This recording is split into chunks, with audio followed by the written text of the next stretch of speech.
Hey, what's going on, guys? We're back with another video. And you know what? Let's be honest. I didn't expect to do this video. I thought, it's deadline day. Typically, Arsenal in the past, we've signed Mesut Ozil on deadline day. We signed Tomiyasu on deadline day recently. And in the past, we even signed our manager, Mikel Arteta, on deadline day. And tonight, for other teams, Liverpool, Man City, fuck even Nottingham Forest, 20 plus signings. And for Arsenal Football Club, tonight was just a typical Thursday night. I was up from 5 o'clock in the morning with the special guest I have in my background, doing a 12-hour space to hope for Arsenal transfer news. And unfortunately, we that fell on deaf ears because we have not signed anyone.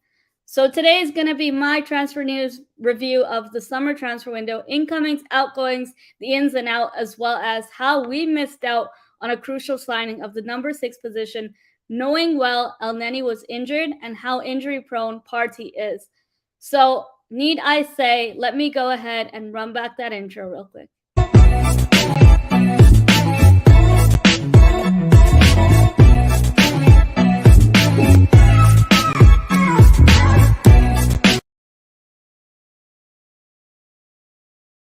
So I understand it's really late in the UK and most of my followers are from the UK, but if you're new and you haven't been here, do make sure to hit the like button, subscribe using the red button, and turn on the bell notifications to be notified whenever I go live. But also do check out my previous videos. The guest I'm having on today is a very good friend of mine, but also a massive Arsenal fan, all the way from London, UK. His name is Tony, but he's formerly also majorly known as Talking Ball and does journalist reporting stuff. And this transfer window, he did a lot of work day in and day out to share transfer news with us Gooners. So, Tony, welcome to the stream. Thank you so much for joining me. You're my first guest this season. And how are you doing, mate? I'm good, thanks. How are you? I'm good. How do you feel so far? Today was really underwhelming. We expected the number 6. We thought even if we're not going to get the number 6, we would get the number 8, which was Yuri Tillemans. Having been discussing with him and having, flirted with him since January or around March of last year, and still, that also falling on deaf ears. How did today feel? Where do I start? Considering I got up at 8:30 in UK time I've got 12-hour space thinking, oh, come on, we're going to get someone at least 1 or 2, but then Yeah. sitting on a space on my backside for 12 hours thinking this is not going to end well. Yeah, it's been Yeah, disappointing. definitely.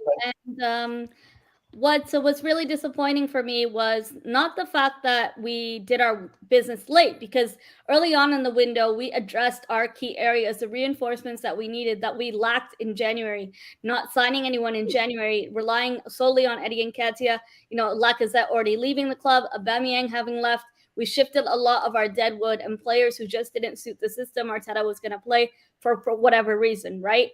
And we still had all that time left in August to address the number 6, number 8, left center mid position, and midfield where we're really light on. So for me, this window personally, if I'm going to give this a rating overall, it's going to be a 6.5 out of 10. And I think I'm being generous. Some people would say it's a 5-6, but I'm a pretty optimistic person. And for me to rate it a 6.5 out of 10, you have to be critical. And there's one thing being critical and there's one thing being negative. Being critical isn't necessarily being negative. It's being more, telling things how it is. And that's what I do here. So Tony, what do you feel, if you had to give this window a rating out of 10, what would you rate it and why? Well, you've already said my opinion. I give it a 5, to be honest. I'm very happy with the incomings, apart from the lack of a central midfielder, 6 or an 8, or even a winger.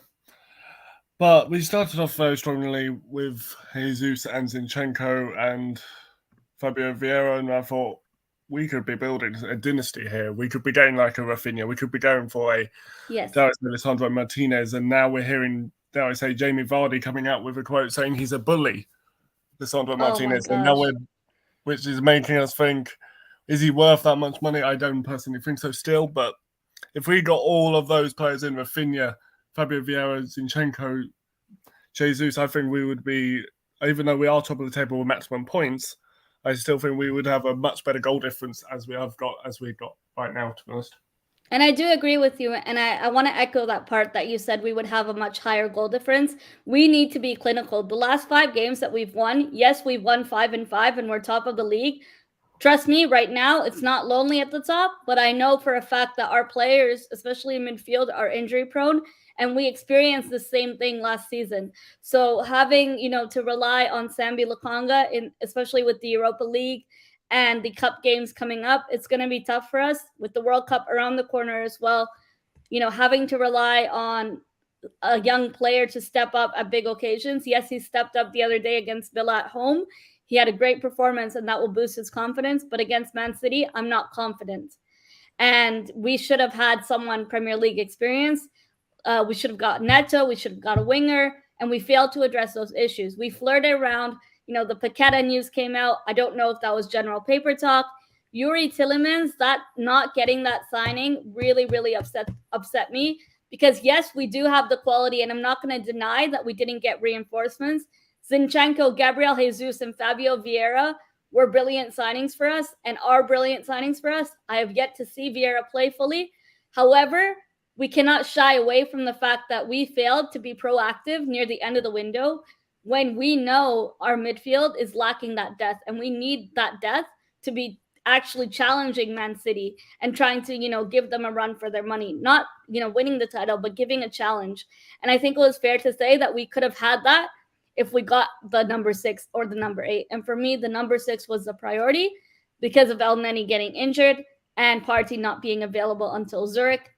And now, if Granit was to get injured, Zinchenko is shifted to that position, and then Tierney takes over. But it's still trouble, and it's still hard to say that. And shout out to MAA. Thank you for tuning in. And shout out to everyone in the chat. Do make sure to follow Tony on Twitter at Talking Ball. He does do injury updates as well. Unfortunately, I really hope we don't have to see that again, but he does keep up with the latest exclusive Arsenal news. And more importantly, he gives a representation to international Gooners across the world on Twitter Spaces, which not a lot of people do. Some people just do private spaces, but to each their own. But Tony, he's a really nice guy, and he does give the platform to other Gooners like myself to share our opinions after the game, post-match, and also before the game as well. And Tony, the other thing I wanted to ask you was today, since the game yesterday with Aston Villa, the news broke out that Arsenal are actually monitoring Douglas Luiz because he's the number 6. And it seemed like he was the only player that suited the position for Mikel Arteta's Arsenal and what he was trying to build with the squad moving forward. What do you think went wrong? Do you think we pursued it too late? We could have approached him earlier, or do you think we had no backups in mind, that we put all our eggs in one basket again, like the January transfer window when, what's his name, Vlahovic, we put all our eggs in that basket, and in January signed no striker reinforcements, and we just signed 2 players, unknown to the league at the time? Well, personally, I think we left it far too late. To be honest, I would have, if I was Arsenal right then and then. I know we didn't know the seriousness of Mo Elneny's injury until late Monday, early Tuesday. But personally, I think as soon as that final whistle went, we all knew. We didn't know at the time, but the players and surely the coaching staff would have known that Elneny suffered an injury at the time. I would have gone to said to Arteta to go to the board and say, right, we need a DM regardless of the injury due to Thomas Partey. But it seems like we only waited to find out how serious Elneny was to then pursue a player. And also the fact that we spent all of, I think, Wednesday to, I would say, late this morning, we tried to pursue Danilo from Palmeiras, which I felt that was hanging on a bit too long. And then we went a bit too long on Douglas Luiz, even though he's a good player. But yeah, that's where I think about it. The other thing I want to ask was, in terms of the outgoings, it felt like, Hector Bellerin, at a time there was an offer for 50 million for him under Wenger.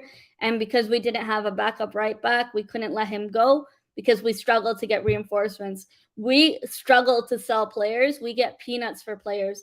And to me, that comes to poor negotiations. Edu, to me, is incompetent in that role that he has as director. And although he did some good business with the Brazilians, I still feel that we need some more accountability, and we need to hold these people in the board accountable for not getting us what we need. I hope it's not as serious as it looks. I'm not panicking, but at the same time, this club needs to be held accountable, and so does the board. But on the positives, though, what's your signing of the season in general this window? For me, you would think it would be Gabriel Jesus, but in my opinion, it was Alex Zinchenko for me.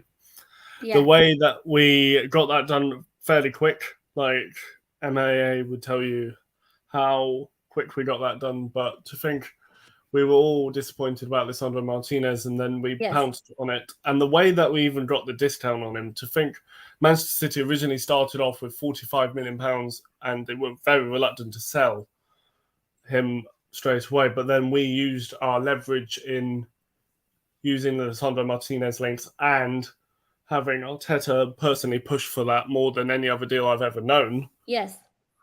I would say it was Alex Zinchenko and the way we play with the overlapping left back and inverted fullback role. And the other thing with the Zinchenko signing, Tony, as I mentioned earlier, if anything was to happen to Granit, if Granit was to get injured, Zinchenko can play that role as he does for Ukraine. So he does have that adaptability and versatility in him, which is what we need in players. We need a lot more of that adaptability, the versatility, and that's what Arteta looks for. And to have missed out on Lisandro Martinez, yes, it hurt. But height-wise, not to be rude to him or anything, I don't feel as in that position. He's not tall enough, so he can't win aerial duels, and he can't do much in terms of taking his man on. But with that being said, he still has time to experience the Premier League. It's a very tough competition. But for us, in our own yard, I'm proud of the Zinchenko signing. But for me, signing of the season for us has to be Gabriel Jesus. We went from Alexander Lacazette, who, yes, did a lot for this club when we won the FA Cup and previously, but last season he wasn't cutting it, and his biggest opponent was his own shadow. So to have upgraded from that to Jesus, it's I really like to see that. And I know MAA just wrote that Zinchenko shorter than Martinez. I didn't even know that, so that's interesting. I don't know if he's joking or if he's serious, because he always jokes around. But MAA saying Arteta can play six. So get his shooting. Hopefully, he gets his shooting boots on, because we're gonna need him Sunday at Old Trafford. But I don't think it's panic just yet. I do feel it's a disappointment. I'm not gonna lie, it is disappointing. But there are some positives in terms of the players we did get in the time that we had doing our business early. But overall, to me, it's a 6.5 out of 10 overall. I don't feel like we could have had a 9 out of 10 or 8 out of 10 window if we had got the number 6, and if we got a winger. I would have preferred someone like Wilfried Zaha or even someone like Jared Bowen, but I knew we wouldn't be paying the price tag for Jared Bowen because of English tax. And the Danilo news. So now here's my question, Tony. In January window coming up, it feels like Arsenal can make a pre-agreement for Yuri Tillemans with Leicester. And at that time, he'll be a free agent ready to walk, right? And it's the same thing now with the Douglas Luiz. I don't think Arsenal will still go after him in the January window. Having done 3 bids and Aston Villa still rejecting us when we gave them Calum Chambers on really, really cheap. And it's very like a slap in the face, but I guess that's how the market is. And with all due respect, I hope Aston Villa get relegated. I don't feel any sense of remorse for Aston Villa. I hope Haaland puts 9 or 10 goals past Aston Villa. And you know what? What can we do? We just have to move on to the rest of the season, take each game as it comes. But Tony, moving forward into Marquinhos, what do you think of Marquinhos and Vieira? Marquinhos was initially a development signing for us, and we did see him play some under-21 academy games to get first team minutes and to get fitness and improvements. How did you feel watching him play those games? And what do you think of also loaning out Austin Trusty to Birmingham City? Well, Marquinhos, he's a interesting one. Like, people were expecting him to become the new Martinelli. Personally, I don't think he's going to be at that level just yet, even though he has dominated under-21 football just so far. Yes. But we have to be patient with them. Like, if I remember correctly, Gabriel Martinelli's first Premier League start for Arsenal was back in December 2019. So after nearly 6 months, or no, about 4 months after he had signed.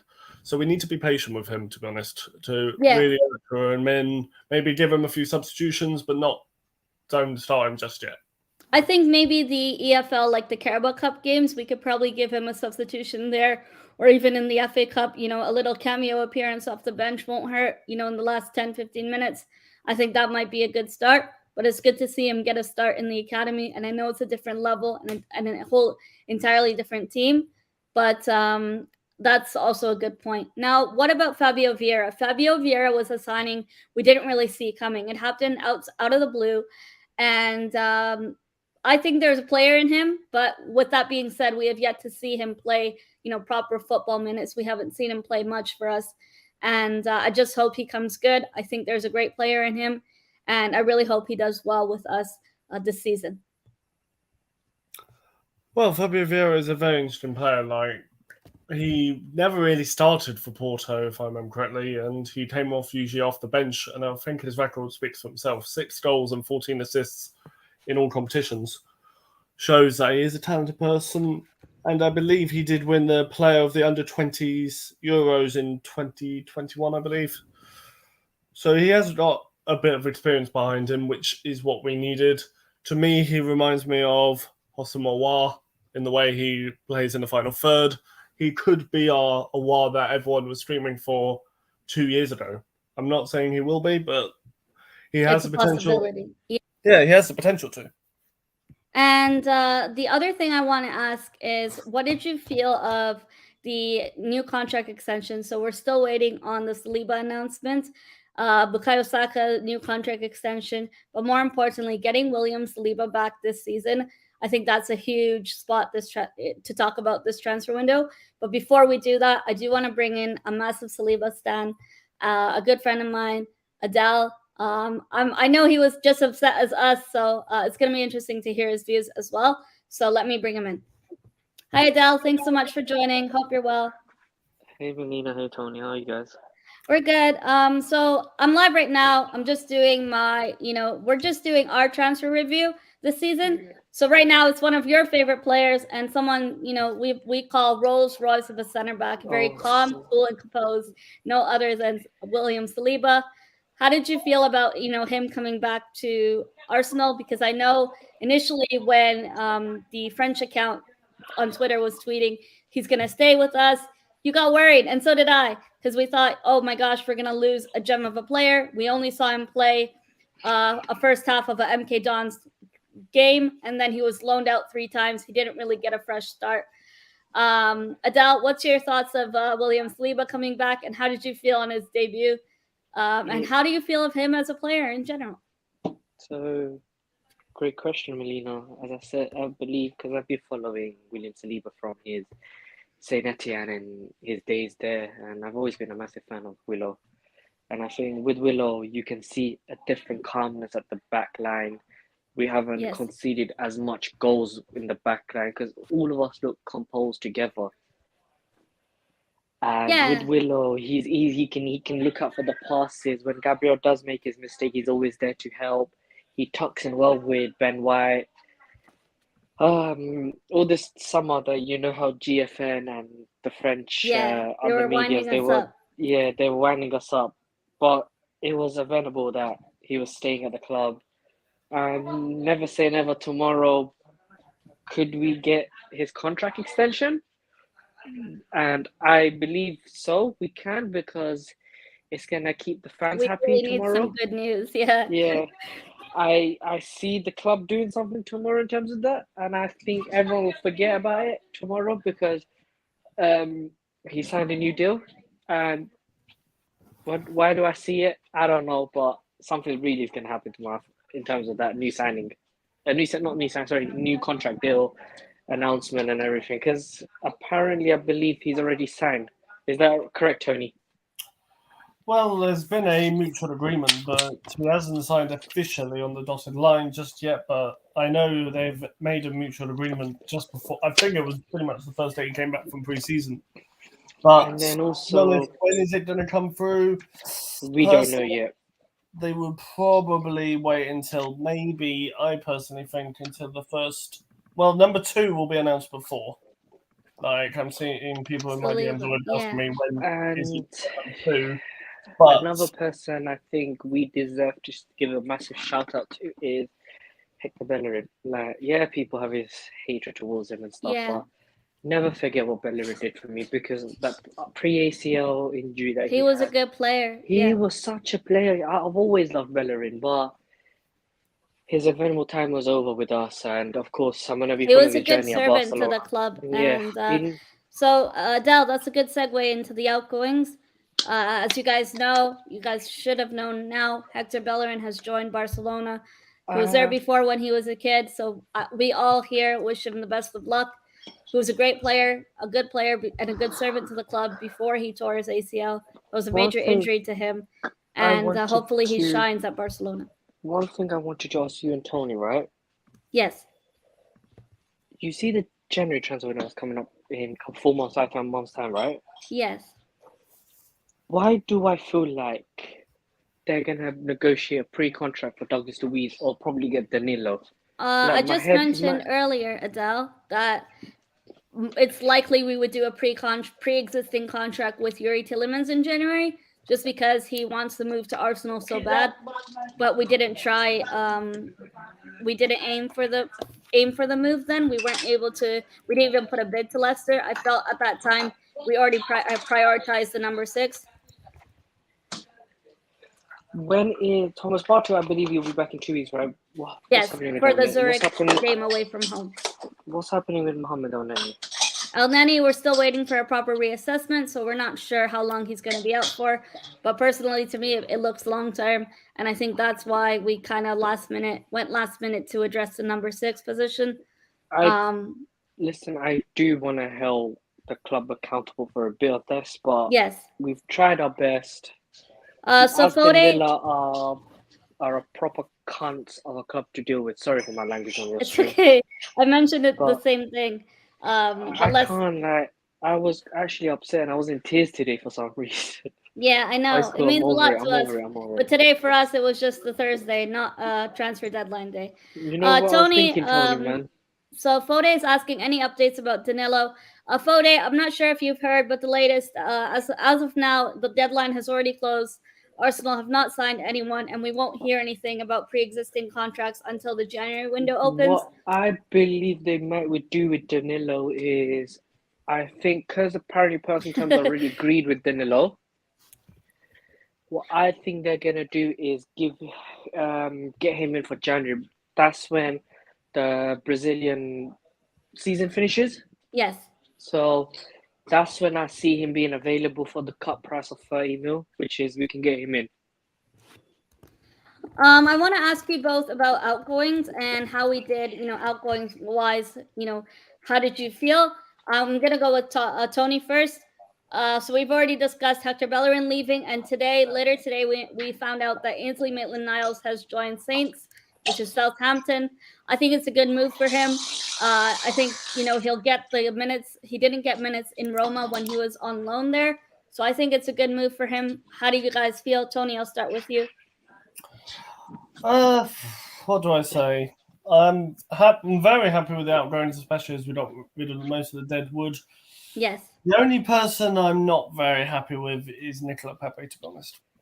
I kind of wish we did include a loan with an option or an obligation. Yeah, it was just a straight dry loan. If anyone doesn't know in the chat, Maitland-Niles is a loan with an option of £8 million, but it turns into an obligation after 15 games, I believe. So Which I believe is going to happen because he's going to be.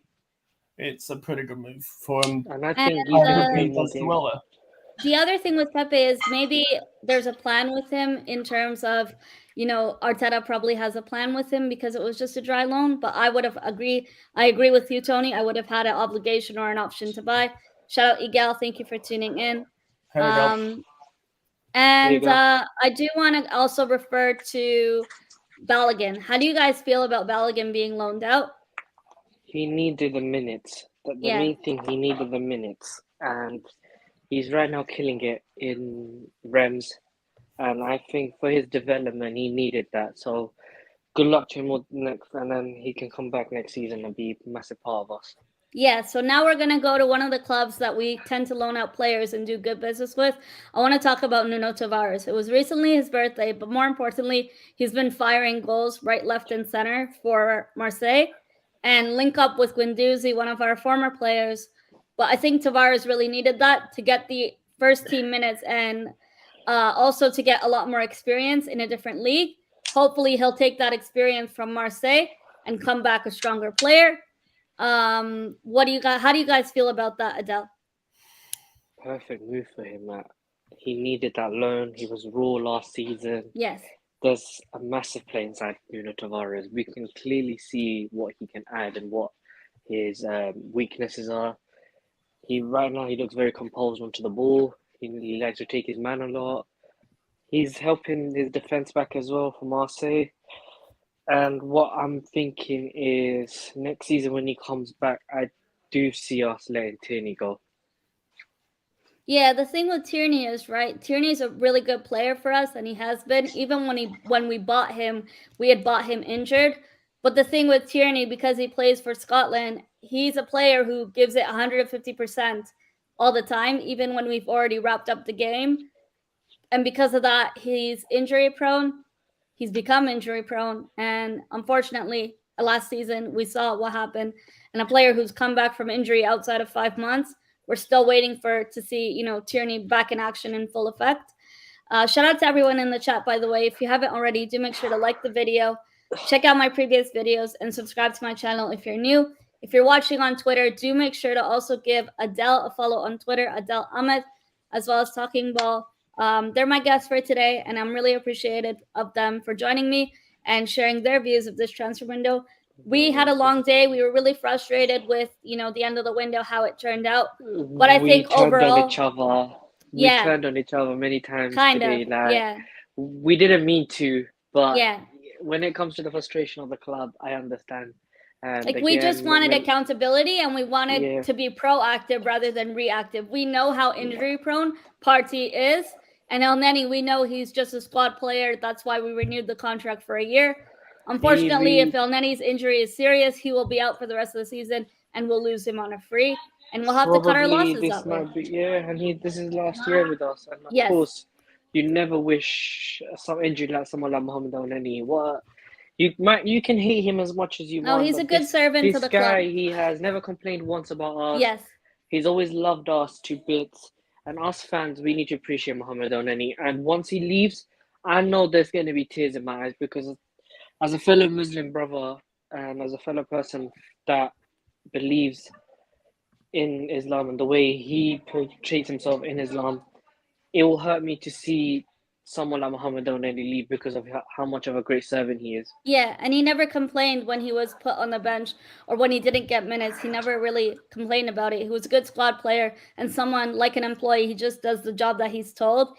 Unfortunately, he doesn't really offer anything above and beyond that, but at least he does the basics, and he's a good squad player for cup games that are coming soon. So with that being said, I am going to wrap up our transfer window ratings of this summer, transfer window business for Arsenal.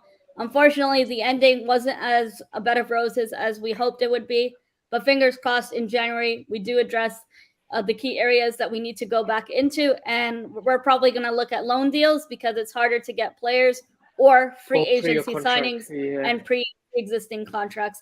It's looking like that's likely. But thank you, everyone, for tuning in. Last but not least, I do want to give my guests a time to shout out their platforms. And thank you so much, Adele and Tony, this season and last season. You guys, the amount of support you've given me in terms of my channel, but also my Twitter account, for giving me the confidence to go on Spaces and talk all things Arsenal as someone who's a female, but also not from England. So I really appreciate that. And I really appreciate us. Sometimes we do disagree, but we do bring it together. But at the end of the day, I guess the sad part of this window was, for us, it was just a regular Thursday, but for other clubs, it was transfer deadline day. But we'll still support the club through thick and thin, and the players. We go again away from home to Old Trafford on Sunday. Hopefully, we do get the massive 3 points, and we're up for it because the atmosphere is going to be really, really toxic if we don't get a win or if we don't draw and play to our best strengths against Man United. With that being said, Talking Ball, where can people find you? Talking Ball TM on Twitter, where you'll find up-to-date news and everything Arsenal related, and you will be seeing Saliba news. I've just been messaging someone regarding that deal. We'll probably see the Saliba announcement maybe the first international break, which is 20, I believe, starting Friday, 23rd of September. I think it'll be around then. And Adele, thanks so much for joining me, bro. Where can people find you? People can find me on Twitter, Adele6198, where I'll be on a lot of spaces with Melina and Tony, as I am their co-host. And also, you can find me on my Instagram, ad6198. If you guys need anything, you can drop a message. If you need any transfer news that Tony might give, then I could tell you, if Tony gives me the permission to allow me to tell you. But yeah, you can find me on those platforms. Thanks so much for tuning in, guys. And thanks so much for everyone in the chat. If you are watching on Twitter, do hop on over to my YouTube channel. Check out my previous videos before you subscribe. And do make sure to turn on post notifications to be notified whenever I go live or do a pre-recorded video. I did drop my Aston Villa match reaction earlier today, and I shared my thoughts of Richard Keys. So with that being said, that's all for us. We are going to wrap up the stream. So have a good rest of your week, everyone. And I'll see you all tomorrow for an FPL Game Week 5 review. Adios, everyone. Bye. Bye.